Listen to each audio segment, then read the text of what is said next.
आपको पता है आप लाइफ की किसी भी स्टेज में हैं, आपने चाहे अभी अर्निंग करना स्टार्ट किया है या फिर आप रिटायरमेंट के भी पास हैं, आपको अपनी सेविंग्स जो कि आप इन्वेस्ट करते हैं उसमें से कुछ एक परसेंटेज अपनी रिटायरमेंट के लिए सेव करना चाहिए। चाहे आप वो डिफरेंट डिफरेंट इंस्ट्रूमेंट्स के अंदर पहले लोग मोस्टली एफडीज या पीपीएफ के अंदर इन्वेस्ट करते थे फॉर देयर रिटायरमेंट्स, लेकिन एनपीएस जो नेशनल पेंशन स्कीम है जो कि 2004 यानी 2004 में स्टार्ट हुई थी, काफ़ी पॉपुलर है। पहले सिर्फ ये गवर्नमेंट एम्प्लॉयज़ के लिए थी बट 2009 में जो है ये प्राइवेट सेक्टर के एम्प्लॉयज़ के लिए भी ओपन हो गई थी। तो आज इसमें हर कोई इन्वेस्ट कर सकता है। नेशनल पेंशन स्कीम, अगर हम बहुत डिटेल में ना जाके इसके बेसिक फैक्ट्स वगैरह हम अज्यूम करेंगे कि आपको ऑलरेडी पता है, हमने और भी पहले वीडियोज़ के अंदर कवर किए हैं। तो बेसिकली इस वीडियो के अंदर हम ये डिस्कस कर रहे हैं कि आपको अगर पेंशन फंड मैनेजर कौन-सा, क्योंकि आपको पता है बहुत सारे पेंशन फंड मैनेजर होते हैं जैसे एलआईसी, कोटक, आपके एचडीएफसी, इस तरीके के आपके कई सारे हैं, आईसीआईसीआई, कई सारी कंपनीज आप बोल सकते हैं पेंशन फंड मैनेजर्स हैं जो कि आपका एनपीएस एलोकेशन मैनेज करते हैं। और ये सारे जो फंड मैनेजर्स हैं डिफरेंट डिफरेंट कैटेगरीज, क्योंकि आपको पता है कि एनपीएस जो है जब आया था तो थोड़ा रिजिड था बट आज के टाइम पे काफ़ी जो है फ्लेक्सिबल हो गया है, काफ़ी ज़्यादा अपॉर्चुनिटीज़ लोगों को दे रहा है, क्योंकि इसके अंदर जब भी आप इन्वेस्ट करते हैं तो आपका 60 ईयर्स तक के लिए पैसा जो है ऑलमोस्ट लॉक्ड रहता है। तो ये लॉन्ग टर्म इन्वेस्टमेंट होती है और 60 ईयर्स के होने के बाद भी आप लमसम पूरा का पूरा पैसा बाहर नहीं निकाल सकते, 60% तक निकाल सकते हैं। उसके बाद 40% जो है आपको एनुअल एन्युइटीज़ के फॉर्म पे मिलता है। तो ये होते हैं आपका बेसिक एनपीएस, जिसके अंदर आप डिफरेंट डिफरेंट कैटेगरी में इन्वेस्ट करते हैं। इसका मतलब ये है कि आपका पूरा का पूरा पैसा इक्विटी के अंदर सेव नहीं होता है, but there are largely 4 components. एक होता है इक्विटी कंपोनेंट्स, एक कॉर्पोरेट बॉन्ड्स आपके होते हैं, एक गवर्नमेंट बॉन्ड्स और ऑल्टरनेट इन्वेस्टमेंट्स। तो ये 4 बेसिकली आप बोल सकते हैं पार्ट्स के अंदर या डिविजन्स के अंदर आपका पैसा इन्वेस्ट होता है।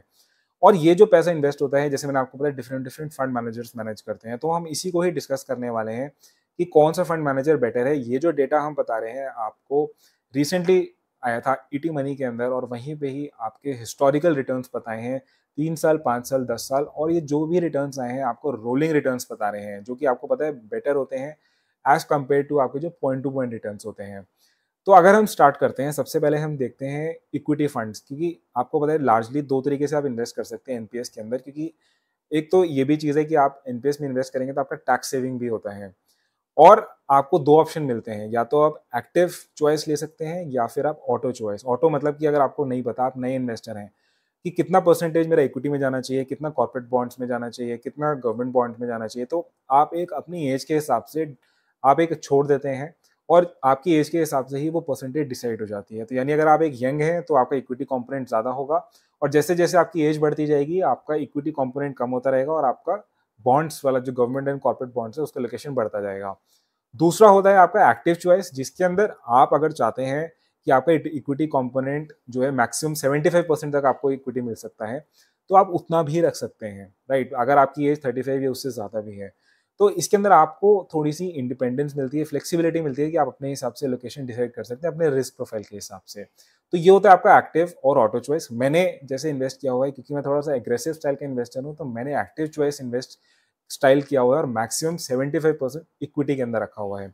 तो अगर हम इक्विटी फंड्स के ऊपर आए सबसे पहले, तो इक्विटी के अंदर हमने यहाँ पे कंपेयर किए Aditya, HDFC, ICICI, Kotak, LIC, SBI और यूटीआई। ये सारी कंपनीज पेंशन फंड मैनेजर्स का हमने डिसाइड किया हुआ है।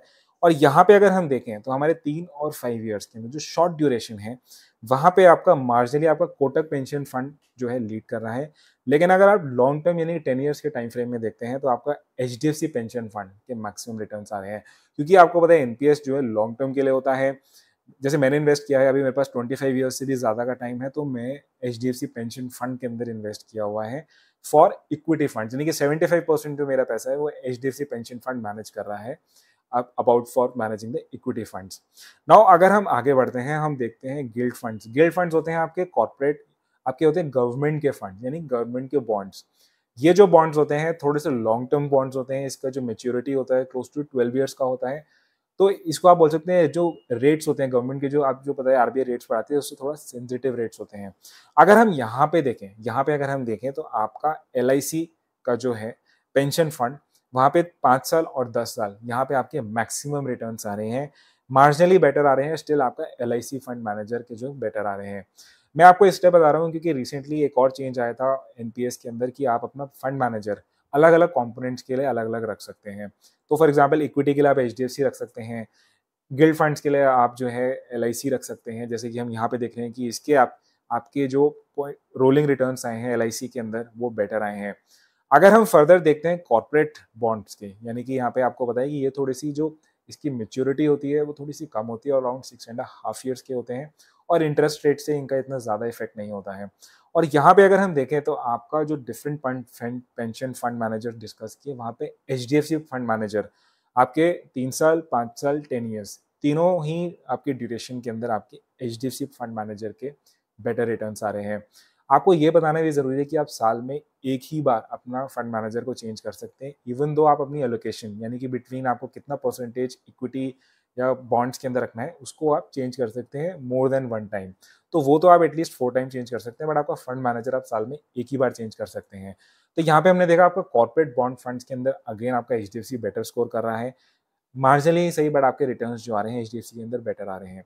नाउ फाइनली अगर हम आते हैं ऑल्टरनेट इन्वेस्टमेंट्स आपको पता है कि मोस्टली आपके अदर फॉर्म्स ऑफ इन्वेस्टमेंट्स यानी कि रियल एस्टेट इन्वेस्टमेंट ट्रस्ट या अदर तरीके के जो आपके बॉन्ड्स होते हैं apart from your government and corporate bonds होते हैं ऑल्टरनेट इन्वेस्टमेंट्स, और इसके अंदर 5% तक की मैक्सिमम कैपिटल जो है कैपिटलाइजेशन रखी हुई है, यानी कि आप मैक्सिमम सिर्फ 5% तक ही इसके अंदर एलोकेट कर सकते हैं। लेकिन ऑल्टरनेट इन्वेस्टमेंट्स के रिटर्न इतने कुछ खास नहीं, अगर आप देखेंगे सिर्फ 4 to 5% रिटर्न एट मैक्स मिल रहे हैं, और यहाँ पे भी आपके मार्जिनली जो है आपका HDFC पेंशन फंड जो है वो बेटर स्कोर कर रहा है apart from the other funds. तो जैसे हमने देखा यहाँ पे कि ये जो डेटा हम आपको बता रहे हैं, this is not an investment advice, this is just presenting you the factual data कि आपके लॉन्ग टर्म के अंदर एब्सोल्यूट नहीं, आपके रोलिंग रिटर्न्स कौन से फंड मैनेजर्स के अंदर बेटर आ रहे हैं। तो आई वुड एडवाइस कि आप इस इन्फॉर्मेशन को यूज़ कर सकते हैं, और अगर आपने ऑलरेडी किसी फंड मैनेजर को सिलेक्ट नहीं किया हुआ है तो इस डेटा को यूज़ करके आप भी अपने डिसीजन ले सकते हैं।